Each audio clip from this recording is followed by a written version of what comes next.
नमस्कार। सरपंचों के लिए कॉम्पिटेंसी फ्रेमवर्क पॉडकास्ट श्रृंखला के तीसरे पॉडकास्ट एपिसोड में आपका स्वागत है। नमस्कार। पिछले एपिसोड में हमने बात की थी पर्सनल लीडरशिप की, है ना?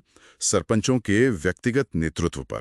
जी बिल्कुल। कि वो खुद को अपने काम करने के तरीके को कैसे बेहतर बना सकते हैं। हाँ, तो आज हम उसी कॉम्पिटेंसी फ्रेमवर्क में आगे बढ़ रहे हैं। और आज का फोकस है सोशल लीडरशिप पर, यानी सामाजिक नेतृत्व। सही कहा।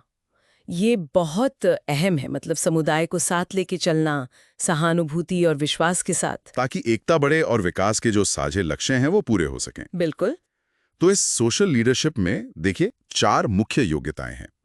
पहली है एक्टिव लिसनिंग। एक्टिव लिसनिंग यानी सक्रिय रूप से सुनना। हाँ, सिर्फ सुनना नहीं बल्कि ध्यान से सुनकर समझना। इसमें भी अलग अलग स्तर होंगे, है ना? जैसे बिगिनर। हाँ, बिगिनर स्तर पर हो सकता है सरपंच सुने पर कभी कभी बात काट दें।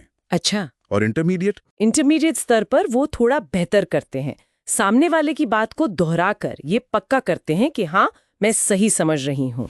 ये जरूरी है। और एडवांस्ड स्तर पर? एडवांस्ड पर वो सिर्फ सुनते नहीं बल्कि वो ऐसे सवाल पूछते हैं जिनसे असल मुद्दे जो शायद छुपे हुए हों वो सामने आए। गहरी बात। और एक्सपर्ट? एक्सपर्ट स्तर तो कमाल का है।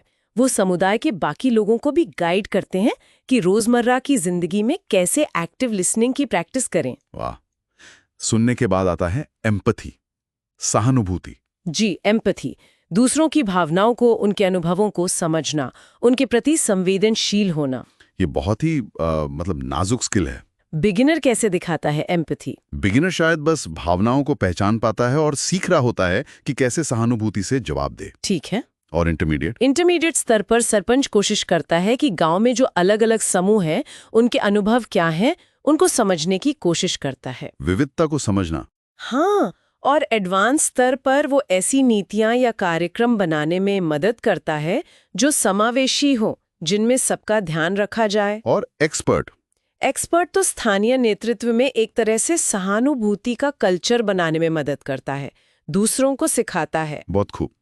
सुनने समझने के बाद आता है नेटवर्किंग, संपर्क बनाना। हाँ, नेटवर्किंग मतलब अलग अलग हितधारकों, स्टेक होल्डर्स के साथ रिश्ते बनाना और उन्हें बनाए रखना। ये सिर्फ जान पहचान से ज्यादा है? बिल्कुल। बिगिनर शायद स्थानीय कार्यक्रमों में जाए लेकिन ज्यादा लोगों से शायद न जुड़े। और इंटरमीडिएट? इंटरमीडिएट वाला जो होता है वो कॉमन ग्राउंड ढूंढता है, साझे लक्ष्य पहचानता है ताकि अलग अलग लोगों के साथ मिलकर काम कर सके, सहयोग के लिए। जी। एडवांस सरपंच इन नेटवर्क्स का इस्तेमाल करता है संसाधन जुटाने के लिए या किसी प्रोजेक्ट के लिए एक्सपर्ट की मदद लेने के लिए। और एक्सपर्ट? एक्सपर्ट तो दूसरों को, अपने साथियों को गाइड करता है कि कैसे मजबूत सामुदायिक रिश्ते बनाएं और निभाएं। और ये सब मिलकर लाता है हमें चौथी योग्यता पर, कलेक्टिव मोबिलाइजेशन। कलेक्टिव मोबिलाइजेशन यानी सामूहिक लामबंदी। लोगों को इकट्ठा करना, उन्हें प्रेरित करना कि वो सामुदायिक कार्रवाई में हिस्सा लें। ये तो बहुत महत्वपूर्ण है पर शायद मुश्किल भी। बिगिनर स्तर पर? बिगिनर शायद जरूरतें समझता हो, समुदाय के अधिकार समझता हो,